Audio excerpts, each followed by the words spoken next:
परीक्षा में डाला गया, उसके साथ दुर्व्यवहार हुआ, उससे कुएं में फेंक दिया गया, उससे नफरत की गई ताकि वह नकारात्मक बन जाए। क्योंकि नकारात्मक सोच, गुस्से, डर, चिंता और बेचैनी के कारण यूसुफ अपने भविष्य को, अपने डेस्टिनी को नष्ट करने वाली आत्मा के लिए रास्ता खोल सकता था। जो आत्मा भविष्य को नष्ट करती है, डेस्टिनी को नष्ट करती है, वह उदासी, निराशा और गुस्से से आती है। इसलिए शैतान ने यूसुफ पर रिजेक्शन, दुर्व्यवहार और दबाव की आत्मा से हमला किया और उसके भाई ने उसे मिस्र में एक गुलाम के रूप में बेच दिया। लेकिन उस युवक ने अपना दिल शुद्ध रखा। जितनी भी परेशानियां उसने झेली, उसने कभी नकारात्मकता को अपने ऊपर हावी नहीं होने दिया। उसने उस परीक्षा पर विजय पाई, शैतान अपने रास्ते चला गया। फिर वह फिर से प्रलोभन, परीक्षा, वासना और यौन इच्छा के साथ आया उसे बहकाने के लिए, लेकिन उसने उससे बचकर उस पर भी विजय पाई। क्योंकि हर कोई कह रहा है, ओह तुम्हारे लिए एक महल है। सर, कोई महल नहीं है। अगर आप पोटीफर की पत्नी के साथ सोते हैं तो आपने महल खो दिया। तुम्हें अपना महल पाने से पहले पोटीफर की पत्नी पर विजय पानी होगी।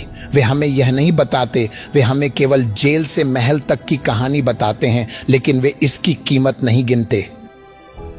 जब तक तुम्हारी पवित्रता और धार्मिकता का जीवन तुम्हें जेल में नहीं पहुंचा देते, तब तक तुम अपने महल के योग्य नहीं हो। क्योंकि तुम में से कुछ सोचते हो कि अगर तुम पर्याप्त धर्मी हो तो सब कुछ शारीरिक रूप से ठीक होने लगेगा। नहीं, तब तो सारी मुसीबतें तुम पर टूट पड़ेंगी, और जितना अधिक वे तुम्हारे धार्मिकता के कारण तुम्हारा विरोध करेंगे, उतना ही अधिक तुम्हारा अधिकार बढ़ेगा। यूसुफ के हर कष्ट के कारण मिस्र में उसे राज्यपाल से भी ऊपर का दर्जा दिया जाने लगा। वह एक मंत्री से भी ऊपर के पद पर पहुंच गया। वह राजा के शस्त्रधारी से भी ऊपर के पद पर पहुंच गया। उसे यह पता नहीं था कि आत्मा में उसने जितना सहा, हर पीड़ा के साथ वह आत्मिक क्षेत्रों में पद में बढ़ता जा रहा था। प्रकट होने का समय नजदीक था। उसे समझ में आ गया कि उसका इनाम अब राष्ट्रपति के नजदीक है।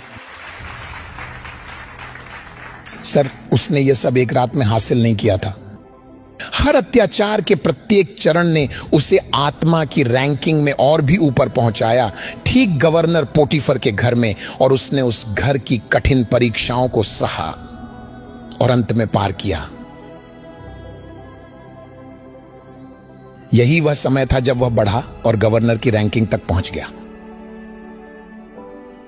अगर यूसुफ पोटीफर की पत्नी की परीक्षा में फेल हो जाता और फिर भी परमेश्वर ने उसे